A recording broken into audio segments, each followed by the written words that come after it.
Gusto mo ba na ikaw yung palaging makita niya, maisip niya yung tipong kahit saan siya magpunta or habang kumakain siya, ikaw pa rin yung laman ng isip niya? Today, ituturo ko sa inyo ang isang simpleng ritual kung saan magiging possible yan gamit ang obsession ritual, no? Pero syempre, bago ang lahat, tingnan muna natin ang testimonial galing sa isa sa mga clients natin sa obsession ritual.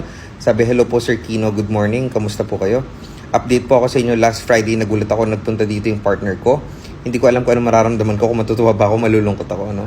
Sabi nga niya, ako palagi ang nakikita niya, naiisip niya tuwing may kakainin siya. Ako ang naaalala niya. Sabi ko, ha, ganyan ang obsession ritual.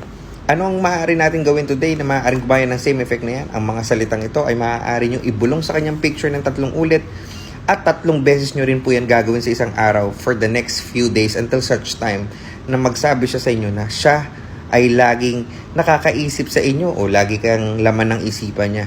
Guys, kung gusto niyo magpagawa ng mga ritualan katulad nito ay maaari niyo akong i-PM Francis Chris Valencia. Mag-ingat po kayo palagi.